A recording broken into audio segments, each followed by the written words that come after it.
Hi, everybody. Welcome back to ASIS TV with your host, Chuck Harold of SecurityGuardRadio.com. Glad to welcome my special friend, Mr. Robert A. Cartenuto, CPP, PCI, and PSP. And we're going to talk about building a security program from scratch, because Robert is going to be talking about this at GSX. And I got my box of Bisquick all ready to go here, Robert. So let's get into this. This is a difficult challenge, and let's talk about it. Go.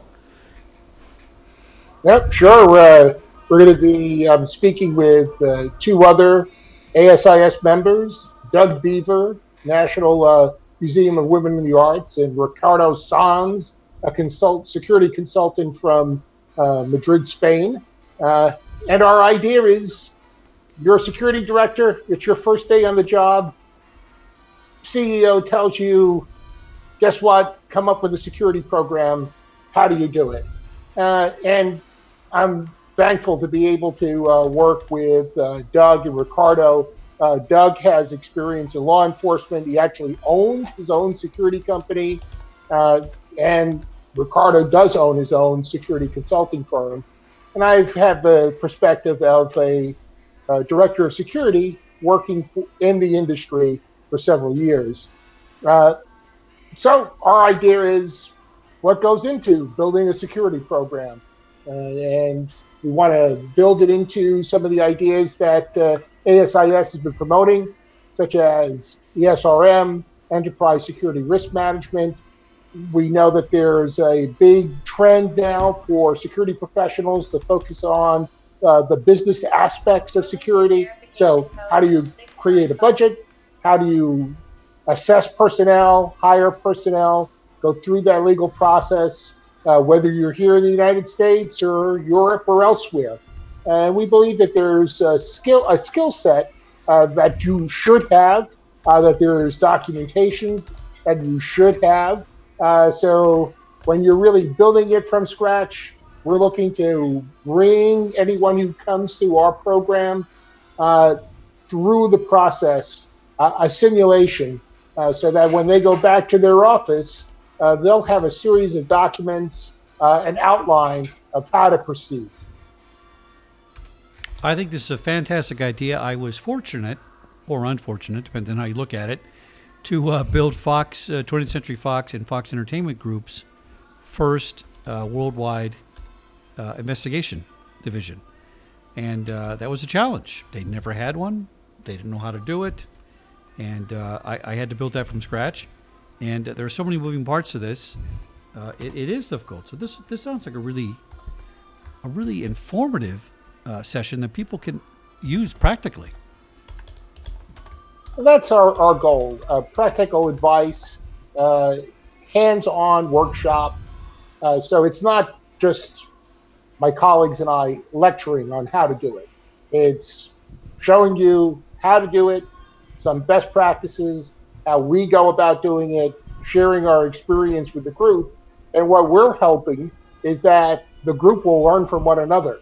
There'll be other security directors in the group who can share their insights and tell us maybe how we can improve such a program the next time we look to do it.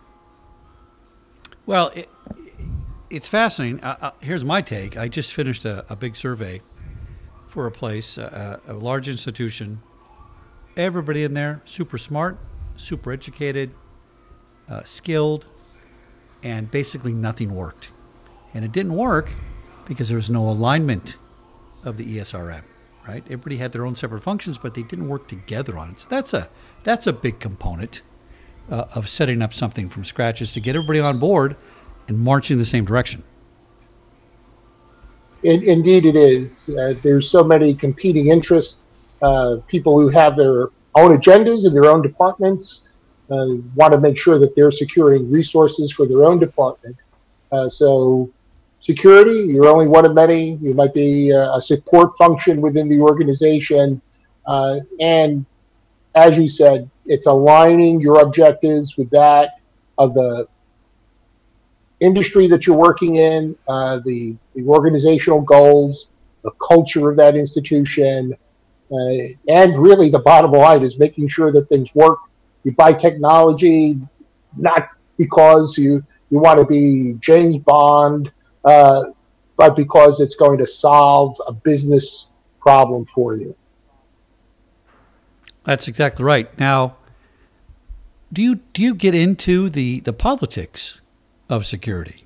Because there's no other politically charged division in any corporation than the security department. Everybody wants to run security. Everybody wants to tell you how to run security. It's a very difficult position, as you know, I'm sure, being a former director or current director. I'm sorry, uh, to deal with that part of it because you can fail on the politics but succeed on the competency. Uh, I would say that the most important thing for any director of security is to succeed on the politics. You need to be Right. diplomatic. You need to understand what the goals are. You're not there to say no. You're there to say yes and to support the mission of the organization.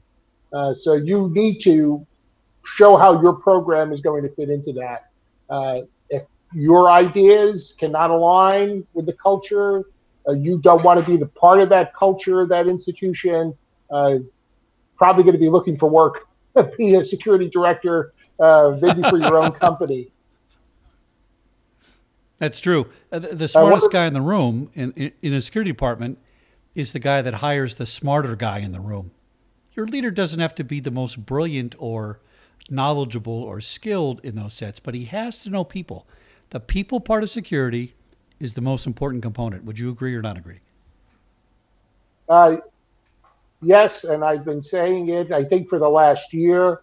One of the phrases that I like to use is that security is about the human element.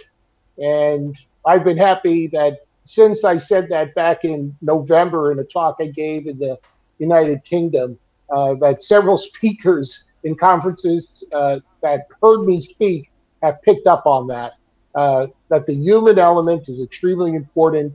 The people that you have working with you are key.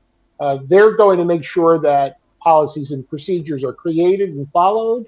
They're going to be able to make sure that staff is trained, not just security staff, but staff in other departments who may have nothing to do with security, uh, and the technology, making sure that it's working, doing those checks and balances, and security is all part of that, but essential is the human element. Well, this is why the Israeli model is so successful because they do not rely on technology. They rely on human interaction with people and queries and discussions and kind of feeling somebody out and saying, you know what, that guy is just not quite engaged here. Because you can go through a metal detector and not have a gun, but once you get on the other side, you can still be malicious. You can improvise and cause trouble.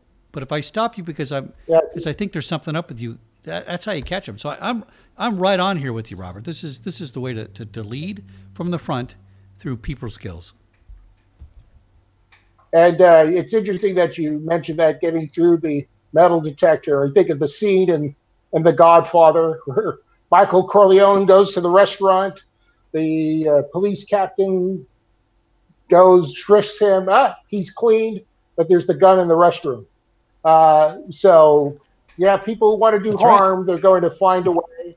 But if you see people's body language, you talk to them, you engage them. And I have to admit, it's not something that's a new idea. The retail industry has been using it for years. The greeter at the door, hello, welcome to Macy's, Bloomingdale's, whatever store it is. Uh, so you know someone's there watching you. Great salespeople on the floor. They come up to you. They ask, "Oh, may I help you find something?" Sure, part of it is being a great salesperson, but also it's a theft deterrent. People are there watching you, interacting with you.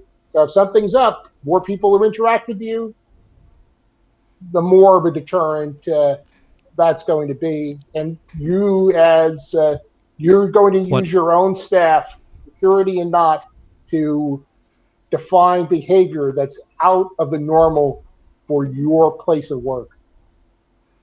One of my favorite guys, Robert A. Carotenuto, CPP, PSP, PCI, talking about building a security program from scratch at GSX, Las Vegas in September. Go to gsx.org for more and register.